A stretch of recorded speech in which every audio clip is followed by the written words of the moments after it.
जय श्री राम।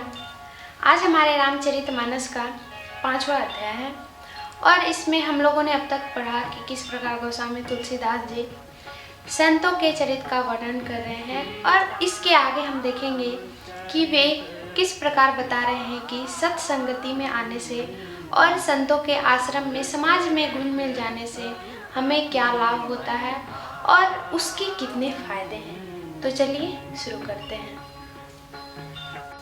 विधि निषेध में कलिमल हरणी कर्म कथा रवि नंदनी वर्णी। रवि नंदनी अर्थात अब वे सूर्य पुत्री यमुना जी की वंदना कर रहे हैं। वे कह रहे हैं विधि निषेध में, विधि निषेध यानी यह काम करो और इस काम को ना करो। कलिमल हरणी, और ये जो कली के मल है, कलयुग के जो ये मल यानी पाप है, इसको हरने वाली है। ऐसे हमारे काम के द्वारा जाने अनजाने में ही हमसे कुछ ना कुछ पाप हो ही जाते हैं, कुछ ना कुछ हमसे गलत हो ही जाता है और इससे जो पाप उत्पन्न होता है यानी मल, इस मल को जो हरने वाली है सूर्य रवि नंदनी। रवि मतलब सूर्य, नंदिनी मतलब पुत्री। रवि नंदनी सूर्य की पुत्री यमुना जी जो है इस पाप को, इस मल को हरने वाली है। और हरिहर कथा विराजत बेनी सुनत सकल मुद मंगल देनी। हरिहर कथा अर्थात भगवान विष्णु और भगवान शिव की जो कथा है हमारे हृदय में त्रिवेणी रूप में सुशोभित होते हैं और आनंद और कल्याण को करते हैं, जन्म देते हैं हमारे अंदर भगवान हरि और भगवान शिव की कथा। बटु विश्वास अचल निज धर्मा तीरथ राज समाज सुकर्मा सब ही सुलभ सब दिन सब देसा सेवत सादर समन कलेसा। कहते हैं कि आपको सबसे पहले बटु विश्वास अचल निज धर्मा, आपको सबसे पहले अपने धर्म, अपने आस्था पे सबसे पहले तो अटल विश्वास होना चाहिए। जो कि ये जो आस्था है और ये जो आपका धर्म है, इस पर अगर आपका जो है अटल विश्वास रहा तभी ही आप कोई यात्रा कर पाएंगे। जैसे आप तीर्थ यात्रा ही करते हैं तो वो विश्वास है कि हम तीर्थ यात्रा पे जाते हैं, और ये जो विश्वास है अगर आपको अपने आस्था पे अटल विश्वास है तो ये विश्वास आपके अंदर एक अक्षय वृक्ष अर्थात एक वट वृक्ष के समान आपके अंदर आपका विश्वास विराजमान है। आगे कहते हैं तीर्थ राज समाज सुकर्मा, और ये जो तीर्थ है क्या है, आपके अंदर का जो तीर्थ है आपके शुभ कर्म ही है। यही आपके अंदर एक तीर्थ राज प्रयाग का निर्माण करता है। शुभ कर्म के कारण ही आप के आसपास में जो है माहौल वो तीर्थ का बन जाता है। आप अपने शुभ कर्म से तीर्थ राज को अपने अंदर निर्मित कर लेते हैं। सब ही सुलभ सब दिन सब देसा, और इससे पहले उन्होंने कहा था जो ये तीर्थ राज है, प्रयाग है, ये संतों के समाज है और ये जो संत समाज है सब ही सुलभ सब दिन सब देसा, ये हर जगह हर दिन हर रात हर समय आपके पास उपलब्ध है। अगर आप इस समाज में इस तीर्थ को करना चाहे तो सेवत सादर समन कलेसा, और इस साधु संत के जो परिवार है, जो समाज है, उसको अगर हम लोग आदर पूर्वक अपने जीवन में उतारते हैं, उसकी सेवा करते हैं तो हमारे जितने भी क्लेश हैं वो नष्ट करने वाले हैं। ये जो साधु संतों के सत्संगति जो है वो हमारे दुखों का निवारण करने वाले हैं, दुखों का अंत करके एक प्रयागराज जैसा माहौल हमारे अंदर ही बनाने वाले हैं ये जो साधु संत और सत्य की जो मार्ग है। आगे है अकथ अलौकिक तीर्थ राव देश फल प्रगट प्रभाव। अकथ यानी कहीं नहीं जा सकने वाली महिमा है संतों की। ये तुलसीदास जी कह रहे हैं कि संतों के साथ जुड़ने से उसका जो फल है वो तत्काल नहीं हमें प्रत्यक्ष रूप में मिलता है। आगे जो है दोहा है कहते हैं, सुनि समुझि जन मुदित मना, मजहि अति अनुराग, लहहि चारि फल अक्षतनु, साधु समाज प्रयाग, मंगल भवन अमंगल हारी, द्रवहु सुदशरथ अजिर बिहारी।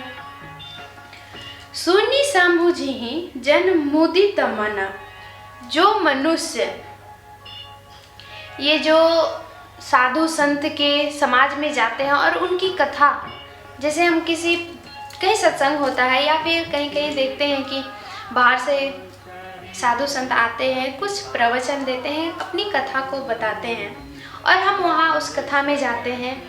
कभी कभी तो ऐसा होता है कि कोई ऐसे लोग भी आते हैं उस बीच उस कथा में कि उन्हें बोर होने लगते हैं, उन्हें बोरिंग सा फील होता है। वो मानो कि ज़बरदस्ती वहाँ बैठे और सुन रहे हैं। और कुछ लोग तो ऐसे होते हैं कि मानो वहीं पे रम गए हैं, वो साक्षात समझिए कि उस कथा में रम जाते हैं, उसमें इस प्रकार से उस कथा को सुनते हैं कि वही उस कथा को जीते हैं और समझते हैं पूरा खुश होके। किसी किसी का तो रोंगटा भी खड़ा हो जाता है अगर हम पूरा दिल से मन से सुने तो किसी कथा को, इतना मन से और इतना खुशी पूर्वक जो इस कथा को जो मनुष्य सुनते हैं, समझते हैं और अपने जीवन में उतारते हैं, वही जो है लहई चारि फल अक्षतनु, साधु समाज प्रयाग। और प्रेम पूर्वक इस साधु संत की कथा को सुन के उनके समाज में जाते हैं, भगवान हरि का गुणगान करते हैं, भगवान राम का गुणगान करते हैं। तो ये जो तीर्थ राज जो बनता है, जो वो इस तीर्थ राज में प्रवेश कर जाते हैं संत समाज में जाके, मानो वो साक्षात प्रयागराज में डुबकी लगा लिए हैं। वैसे जो खुशी होके सब प्रेम पूर्वक इसे अपनाते हैं, उनका शरीर तो वही रहता है।